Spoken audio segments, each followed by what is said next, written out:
Hey everybody, welcome to some Boy Gob bonus for you.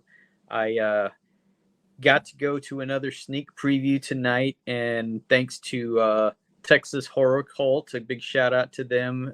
Like I've said before, if you're in the Dallas area and you're not following Texas Horror Cult or a part of it on Facebook, then you're missing out on shit like this. I got to go see The Exorcist Believer, and I thought it was going to open up with that Imagine Dragons song that's real popular among the Caucasians, Believer. But no, that didn't, it just, this movie, a lot of buzz about it. The horror community's like, yeah, man, this is going to be great.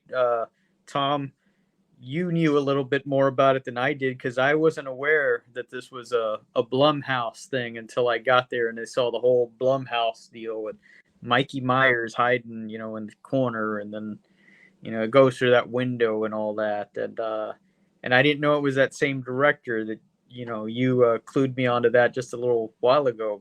What's his name? David Allen Greer. David Allen Greer from Tales from the Hood fame. That's Monster? hell of an actor. David Gordon Green. He works with Jody Hill a lot or often, and he did the previous Halloween movies. A pretty not great movie called Your Highness, which is like a medieval stoner comedy with your boy Danny McBride. And like the stuff he does with Jody Hill's fucking great, but that's probably because Jody Hill's doing it.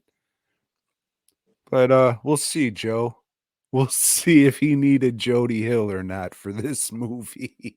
Okay, so I didn't pay attention to who was on the writing chores of this. I was just the movie starts, and it starts out in Port-au-Prince, Haiti, and so if it's in Haiti, I'm thinking, okay, this is going to be kind of like a voodoo type of exorcism type thing, and we're introduced to a lady, pregnant lady, and she's obviously there as a tourist. Her husband's there with her. Maybe it's her husband. Maybe they're just together, because it's modern and you don't have to be married. You can just be together. Anyway, she's knocked up. He's some kind of photographer or something, taking pictures of the people in Haiti. She goes around the market, and she's in like some little herb shop or something, not that kind of herb, but they're selling stuff for like healing and mystical stuff. And this little kid says, hey, you come with me, lady, they give you good blessing. And she does, and there's this whole scene with like they're doing some weird ass ritual on her, and she comes back and she's happy with it. It's like they're yeah, they put this protection on the baby. It's like I feel really good about it. And you think this is going to play like real big later on in the movie, but we'll get to that. No, I'll just tell you right now, it doesn't do anything.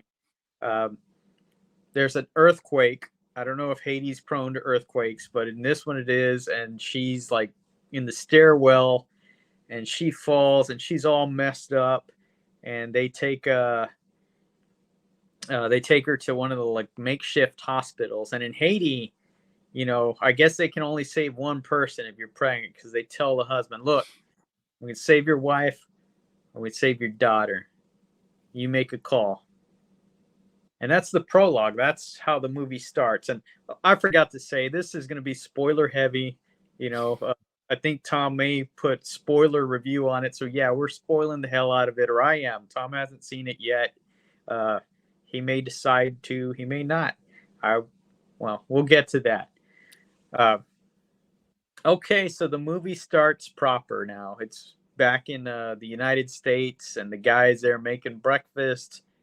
And he's making breakfast for his now 14-year-old daughter, 13-year-old daughter. So I guess he did make a choice, right? Because the daughter's there. The wife's nowhere to be seen. And they do a little character building, with them, joking around. They have a good relationship. And yeah, she's seems like a nice girl. You wouldn't want anything bad to happen to her. That's good character building. She goes off to school. She's got this little white girlfriend, and they they sneak off into the woods after school. They did the whole lie. Hey, I'm going to be at so and so's house tonight doing homework. Each one says that, so the parents are oblivious because parents don't check. Parents really don't. I never did. It's yeah, it's a trick that still works. Pull the wool over your eyes of your parents. That's a good one. The classics never die.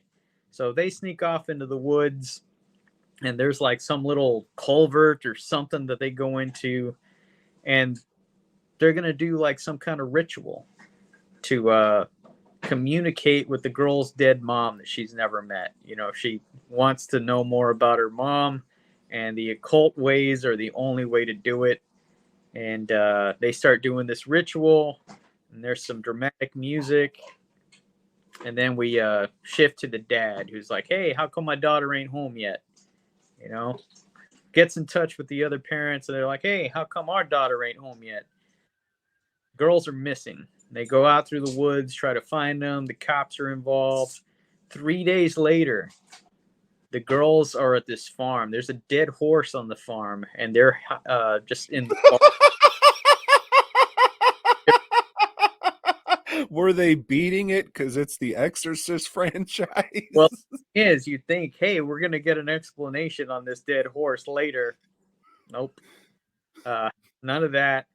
They bring the girls, of course, back to the hospital and do some examinations on them because maybe they've been, abducted and raped and stuff. So, there's all that, but their feet are all messed up, Tom. Their feet are all like cut up and their nails are coming off and everything. And that's mainly the only thing wrong with them, except for them acting kind of, not wanting to talk, being a little feisty, I guess is the word. They get back home, and each one of them is, I don't know, starting to act more and more weird. Weird stuff's happening, like the lights are flickering. The lights flickering.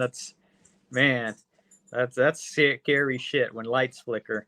Unless you have an old house like me, because that tends to happen. Oh, Tom, look out! You got a possessed person in the house, man. Yeah, one girl goes into convulsions. The other one, the other one, she's at church and just kind of goes crazy and pours like communion wine all over her and just starts talking trash to the cross there in the middle of the service. So boom, both of them are back into the hospital for more examinations, and we don't know what's wrong with them. They're just, it's something crazy. Something's, they're just saying weird stuff. The guy's neighbor happens to be a nurse at the hospital, and the little girl tells her, "Hey, you goddamn, says a name that's not the lady's name and says, hey, you scraped your kid out of yourself like you're scraping a pumpkin, which I thought that was pretty funny. And the nurse is freaked out by it, goes and tells the dad, hey, I think your daughter's possessed. She said some stuff that nobody knows but me. I just want you to look at this book that was written by a lady who went through the same thing. And that's the mom from the old Exorcist movie, Ellen Burstyn. Something McNeil. Yeah. As more and more shit happens, the guy finally breaks down and says, you know what, I'm going to go seek her out and get her help or her advice or whatever. And I guess Exorcist 2 never happened in this universe or this time stream or whatever. Because she's just explaining, after what happened, and she's saying, I wasn't there during the exorcisms, but, I was there for the possession. I saw this and that. And once I wrote this book to try to help other people, my daughter never spoke to me again. She left, and I haven't talked to her since. It's like, oh, well, okay. But she goes back, and she's going to help the guy. She had to write the book because these actors, they weren't getting their dues for the streaming services. She was an actress, and now everything's on these streaming services, so she needed some money, so she wrote a book. Sure. And you know, they didn't think, hey, maybe I should get paid for these commentaries I'm doing. You know, nah, you know, that didn't come till later when people smartened up. Hey, man, this is my time. Yeah, give me $50. Uh, so she goes back, and they go to the other girl's room because this guy's daughter, she's in asylum. He put her in an asylum for now, you know, just so she can be safe and locked up and whatever. But the other girl, her parents said, "Nah, we got this figured out. You know, we're members of the church. We can figure some way out of this." Well, they go to her house, and you know, the parents are just there, you know, fetal positions, all scared or whatever. And the guy's trying to help him out. And old Ellen Burstyn goes up to the room and says, you know, I'll do this, you know, I'll do this. She doesn't know shit about being an exorcist or anything, you know, and she decides to confront this demon. This demon's telling her, hey, Reagan's in hell, you dumb bitch, blah, blah, blah, you know, and oh no, you know, I can't stand it, you know, Lord, you know, take this demon away, demon, go away. And, you know, the demon's like gone. The girl's okay, but it's the old, you know, rope dope, Tom. She gets a cross and stabs Ellen Burstyn in both eyes. So yeah, old Ellen Burstyn got her ass kicked. They take her to the hospital and they wrap her eyes up, and she's still talking a mile a minute, explaining to this guy what he's got to do and whatever, you know. And after, you know, just kind of like not knowing what to do, the nurse has gone to the church and, you know, explained to the priest what's going on. And the priest, yeah, I'll take it to the diocese, and we'll see about getting a regular exorcism going on. Nothing's working. So they call in everybody, Tom. It's task force exorcism. You know, they bring in some Haitian lady that does all this, you know, grease stuff, you know, this voodoo stuff. They bring in a Pentecostal guy. They bring in a Presbyterian guy. And they're going to have the lady, the nurse, do it too, you know, because the priest tells her, nah, the diocese ain't going for it. But here's this Bible I got. You do this. They do all the like ritual circles, put the girls in there. And hey, you know, this is going to work because we got to get together. You know, we got to put aside our differences, and only by working together can we make this world a better place and rid ourselves of demons, Tom. You know, that's it. It's sending a message to us. You know, of course, they didn't bring in like a rabbi. They didn't bring in a Native American shaman. They didn't bring in whatever they call the clerics in Islam religion. You know, but whatever, I guess. You know, fuck us or fuck them. They're doing this whole exorcism with everybody doing their little bit, and it's kind of like an issue of the Avengers, you know, where the Avengers try to take on the bad guy one at a time, but that's not working. So they got to do it together. You know, they got to pull their forces finally and pull their belief and everything. And things are going pretty good. And then finally, the demon says, hey, you got to make a choice. One girl lives and one girl dies. And they're like, no, we're not making that choice, devil. We're not making that choice. And well, things are just getting heated and more crazy. And dun, dun, dun, dun, dun, dun, dun, the priest busts in. Hey, you know, screw what the diocese said. I'm here to help out. And he puts his hands on the girls and starts doing these prayers, and everything's going good. And then all of a sudden, the girls start twisting their necks, Tom. You know, twisting their necks, and the priest, his neck is twisting too, Tom. His neck breaks and he falls to the ground. Oh shit. What are they gonna do? They're just freaking out, and the dad's telling, hey, you know, remember your mom. Remember your mom loved you, and I know you're in there somewhere. And then it's a big reveal, Tom. He did not pick the girl when he had that choice. He picked the wife, but I guess there was something lost in translation. They don't really say. I mean, the wife died, and the baby lived. So they're, you know, throwing on guilt on this guy, you know, and it's all about guilt, and it's all about letting go of that guilt, Tom, so you can exorcise your child if they are ever possessed. Uh, Shit gets bad, and finally, the dad of the other girl says, I choose whatever her name is to live. I choose her. But Tom, the devil, he's a trickster. The person that made that choice, that's the girl that's going to die. Hmm. Yeah, it's pretty sad, man. And then after that, the cops show up because she's dead and the priest is dead. And you'd think, hey, they're going to arrest everybody because this is fucked up. But no, they don't arrest anybody, Tom. They just, everybody goes their own way. And this guy's like, everybody's trying to piece things back together. And he's glad that his daughter is safe. The other ones are got to come to terms with the choice that they made, and not having a daughter as a result of that. And then Ellen Burstyn. This is our final scene, Tom, in the movie. Ellen Burstyn's just sitting there in a room with tape wrapped around her eyes. He was bludgeoned in the eyes with a cross, you see, Tom, if you haven't forgot that.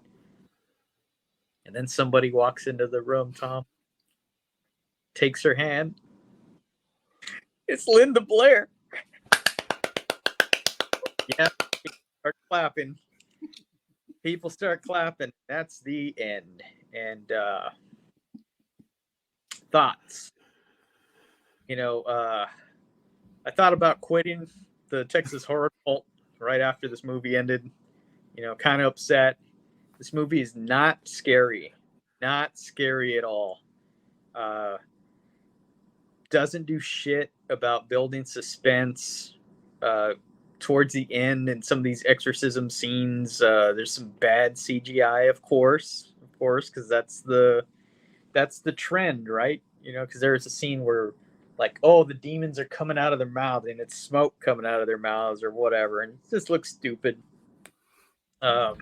Thank God Dick Smith's not alive to see this. The makeup is like, how does makeup get worse in 2023 than it was in 1970 whenever The Exorcist came out? There's not a real exorcist in this movie. It's just like, hey, I do this on my spare time or whatever. I don't know, man. It's not good, and I think it's gonna do really well. I think when it comes out, a lot of people are gonna see it and say, "Oh, god damn, it's frightening," and not. It's not. It's just some more David, not Alan Greer, Gordon Green bullshit.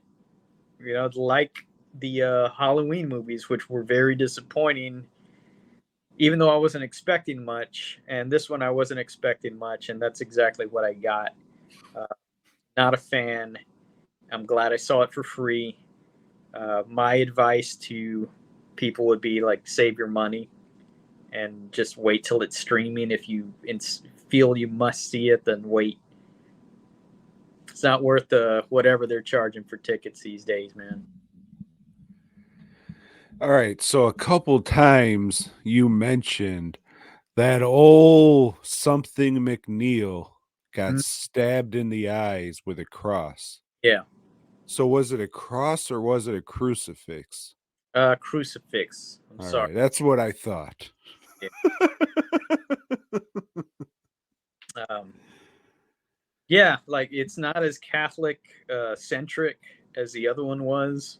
Yeah, you brought that up. It's like, oh, then they brought this guy and what the hell are you like? I don't know if wokeifying is the word to use, but this is a very Catholic film series. What are you doing? The movie, like when the initial one came out, it was scaring people into church, and the Catholic Church was like all about it. Yeah, they're like, yeah, come to church now, go see this movie, get scared, come to church. Ain't nobody getting scared by this one. Church. Uh, yeah, and if you decide, hey, maybe I go to church, well, which one of these should I go to? You know? You go to the one that like the all welcoming non-denominational church that Yeah, has like the fucking all the flags up front. yeah. This is very religiously inclusive, I guess you could say. You know, so is that woke? I don't know. Is it poor writing? Yeah, it definitely is. Uh, I mean, I don't care. Add whatever right. fucking people you wanna But man, add in your movies, but when this is like a specifically Catholic thing, mm, and we talked what a couple days ago, I was just like, yeah, I like Miles Morales. I don't have a problem. You just have to do this shit the correct way. I guess that's why they left the Jew guy out to make it not so obvious. oh, so I forgot that the reason that their feet were all messed up, Tom, because of those 3 days. Remember when Jesus was crucified? After he was crucified, he went to hell to raise hell, you know. I forgot what this whole thing is called when he's doing it. And then he was resurrected in 3 days afterwards. So the girls were in hell, and that's why their feet are all burnt up and looking Oh, all because they were ow, ow, ooh, ow, ow. hot foot. Yeah. Uh, They were doing fucking stupid shit drunk people do at a campfire. demon dance. Oh shit. Uh, yeah, not good. Not much else to say about it. How was the I know you had an experience when you went to see that last A24 movie. How was the theater experience on this one? I can't remember the last excuse me. No, I think Spider-Man, that was the last one I saw. I mean, of course, it was all people that were there for this, and some people, like, I didn't even know there was people in line already. I was sitting outside. Lisa met me there, and she didn't like it either, by the way. And she's not like the horror snob, I guess you could say I am. Felt it was a bad movie. A lot of people that I talked to afterwards felt it was bad, but yeah, there was a lot of people in line. Of course, if you're part of Texas horror cult, you don't have to wait in that fucking line. Uh, there at the front of the line was all my old buddy Alex Nego. Said he'd Niggo! been waiting in line since 3 o'clock. I was like, God damn, you really want to see this that bad? But okay, I don't know. I couldn't get a read if people liked it or not. I mean, there was a lot of people laughing at scenes. That certain, like, it was supposed to be the jump scenes. There was like scenes that are supposed to be scary or whatever, and people were cracking up. So there's your indicator there. They weren't scared either. All right, so let's compare the shit. Better or worse than the first one? Oh, worse, tons worse. All right. Better or worse than the heretic? The Heretic. Okay, I'd have to say better than the Heretic. But she didn't dance in this one. You didn't Right, say anything about dancing. right. That had me cracking up. I mean, I got more laughs out of the Heretic than this one, but in this one I did laugh a bit, especially when that priest came in. Like, fuck it, I'm gonna do this exorcism. So, heretic still not good. It's not good. Okay. That waste of time.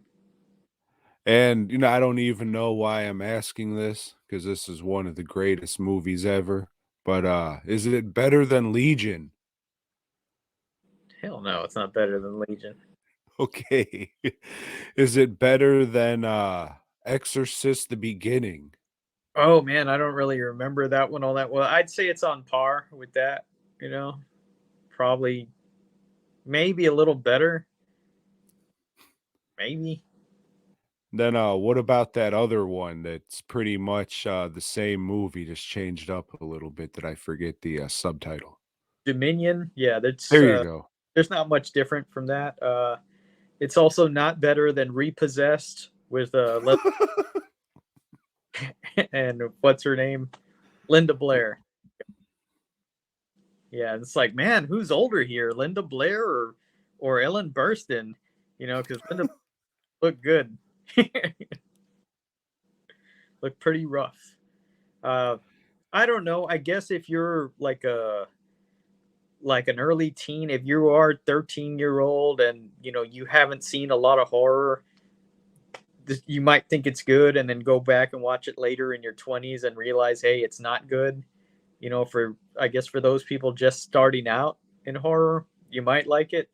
uh Anybody else, I'd be surprised if you did, but there are a lot of people that I know that they like anything. It's, oh man, this was awesome. This is, the Halloween movies are a great example. Same guy, and a lot of people did like them for some reason. I don't know why, but they did. I mean, It's Corey's pretty cool. well because they all want to like anything Halloween, you know, and they will. So there's some people that are gonna like anything Exorcist and are going to like this. I'm not one of them people, man. I'm giving it to you straight up how I feel about it, what I think. But like what you like. I don't care. You know. All right, I got a question that just popped into my head.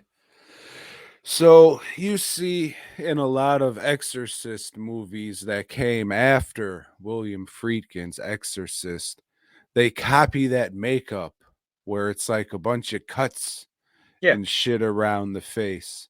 But Mhm. they forget all the cuts and shit around the face. Those are all self-inflicted wounds. It's not like, oh, you get possessed by the devil and your skin starts splitting open. So in this one, I noticed in the pictures and the trailers and shit that the little girls had cuts on their face Yeah. and shit. Was it self-inflicted or did they just get possessed and oh, now we got this upside down cross on my fucking forehead? Like the cross, I don't think that was inflicted. I think that just pops up. I seem to remember they're showing like scratching themselves, but for the most part, I think the shit just appeared. And like I said, it doesn't look as good as it did in the 70 whatever movie, which is weird. Something like that should look much better, or at least as good, and it doesn't. Mm. Maybe they should have taken the Dick Smith course, Joe. Could have at least got, a book on, or one of those little kits that comes with like three different paints and, full and the one brush. Mm. Yeah, I'm trying to think if there's anything else. But as far as it goes with the series, it's just who gives a fuck. Yeah, I don't give a fuck. Um, you know, Pretty much established that some people will give a fuck. Some people will tell you, "Hey, it's awesome. It's a great, uh, what is it? I don't know, continuation, a good addition Entry. to the legacy." You know, uh, nah, fuck all that. Oh, it's a legacy. Fuck that. It's no, nah. Oh shit, Tom. Oh shit, Joe. There's possessed. That must mean it's time to wrap up, I guess. We've been going about 30 minutes. All right, man. So those of y'all, maybe you haven't seen the DWN's Terrible Horror Crap podcast before. Check that out. Check out more of our videos. Hit the like button if you like this. If you don't like it, hit the like button. It's not costing you anything. No, hit the thumbs down button. There's a thumbs down button there if you don't like the shit. All right. Subscribe, tell all your Yeah, friends. if you fucking went this long listening to this fucking bullshit, hit the subscribe button because we got more bullshit for you to listen to. Yeah. Unless one of us gets hit by a bus or some shit tomorrow, then there will be no more content to listen to. And so I can write off my concessions, go to fastcustomshirts.com and take a perusal of the many shirts that I have to offer. And after you're done with that, I'm going to let you in on a little bit of information before we get to dwnproductions.net where you can get fine masks. Halloween's coming up. Probably this is the only time you're going to fucking search for this movie review. So if you're looking for a Halloween mask, head on over to dwnproductions.net. All shit I make myself. But Joe, you can write your concessions off, but it will only be half. when you add your deductibles because they figure, oh, you got to eat anyways, but it's for business, we'll at least give you half. So you can write it off. It is something, yeah. Everybody, this is the time where I say, hey, enjoy your week. We'll talk to you next week and all that shit. But hey, we may never fucking talk to you guys again. So until then, or never, boy gob.